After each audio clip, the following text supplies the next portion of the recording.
When I think about my time traveling in Europe, the one thing that stands out to me are the windows filled with delicious pastries.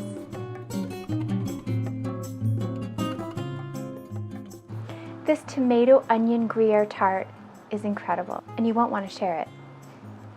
So you're going to need the following ingredients: some flour, tomatoes, fresh basil, garlic and Dijon mustard, some sweet onions, salt, and butter and thyme. The first thing is we'll make a pastry. So you want to get out one of these food processors. I think when you finally get one of these, you're an adult. So you're going to start out with some flour, and you need 1 3/4 cup, a teaspoon of salt, and to that you want to add 2 teaspoons of thyme. Thyme really adds a beautiful flavor.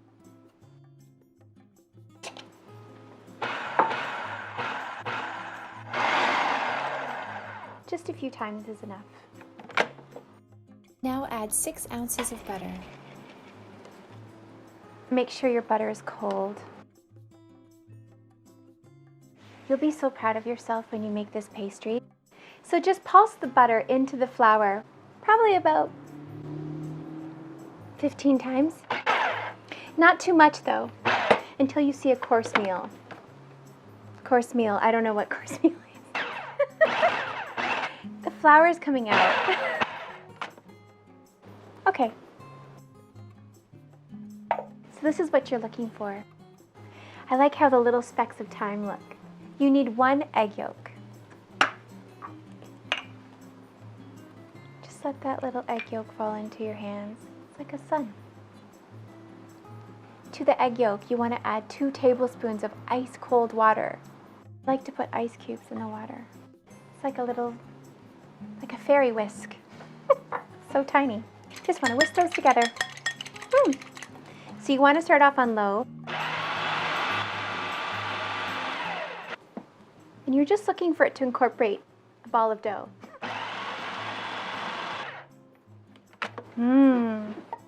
That looks perfect. That's exactly what you want. Ooh. Once you get a form about like this, put it out onto a floured surface.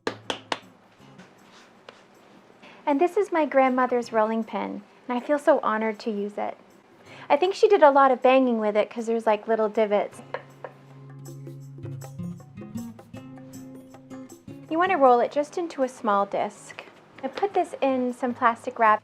Now you want to put this little darling in the fridge for 30 minutes.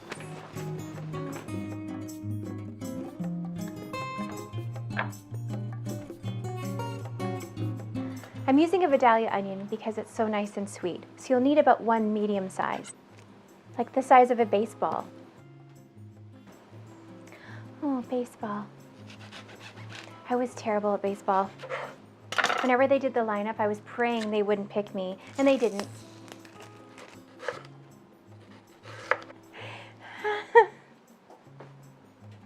It's a strong one. So you want to add about 2 tablespoons of butter. I don't really measure it. You don't need to. Cover the butter with a little olive oil.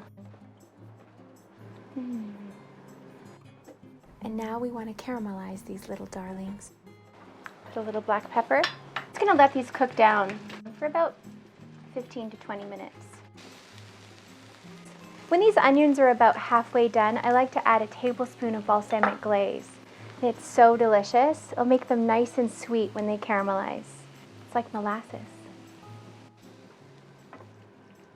I remember when I was traveling through Italy and I saw this woman sitting at a patio and the sun was shining on her face, and she was eating some kind of tomato pastry with a glass of red wine, and she just looked so beautiful. I love how these look, almost like candy. So you want to set those aside. And now for the star ingredient, tomatoes. That's like the most perfect tomato I've ever seen. I mean, look at that tomato. It's perfect. I don't want to cut that one. I feel like this tomato is begging not to be cut. Maybe I'll just put it here. So you'll need about 8 tomatoes, probably about 1/4 of an inch thick. Try to cut them all the same size. So take these gorgeous little tomatoes and put them in a bowl. I'm going to add pesto to these tomatoes, so 2 tablespoons. Add 2 cloves of garlic. Love that squishy sound. And 1/4 teaspoon of salt. They smell incredible. Okay, so now you want to take your dough out of the fridge. It's lovely. I think once you've made pastry, you can do anything. So I find this to be the easiest way to get pastry onto your tart pan. You're just going to roll this up. You're just going to roll this onto your tart pan.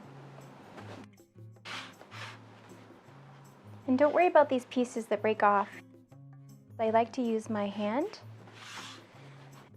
There's no perfect way to do this. Just get it into the side of the pan. You're going to spread it with Dijon mustard.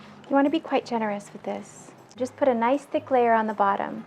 And now the part I've really been waiting for, and that's the cheese. So you need about 3/4 cup of Gruyere. This is the king of cheese, Parmesan. Amazing. So you need 1/4 cup. It's worth splurging and getting this cheese. Cheese or rent? Cheese. I would go with cheese.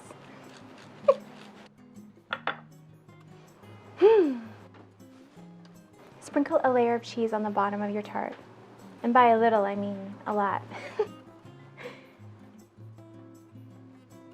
The cheese and the mustard on the bottom really help to soak up the juice from the tomatoes. And now these beautiful caramelized onions, you're just going to spread them along the bottom. Kind of feels nice, actually. Oh, look at the color. And that balsamic vinegar is going to make them taste so delicious. And now the star ingredient, tomatoes. And letting the tomatoes sit like this for a while draws out some of the juice. I don't like to overlap them too much because you really want them to cook in the oven. I think you should take your time during this part. I mean, you only get to do it once. And now you want to add the rest of that cheese, because who doesn't want more cheese? And now a little bit of fresh basil. And you just want to sprinkle that on top. And put this darling in the oven at 425 for about 30 to 35 minutes.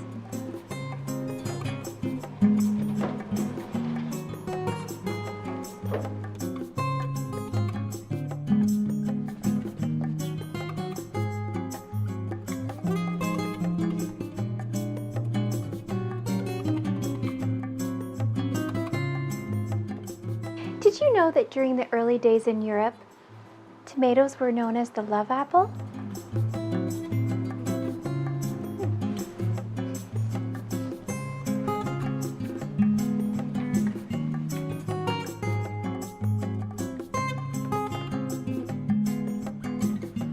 I suppose that's right. Tomato, meet wine.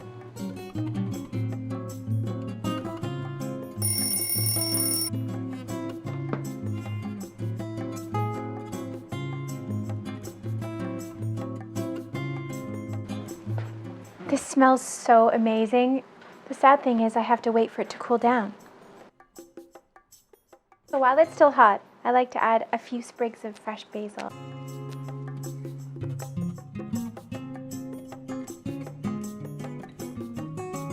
It's a magic tart. I just have to try a piece. I feel like I've been waiting all day for it. Okay, let's try it. Oh my goodness. The most perfect meal.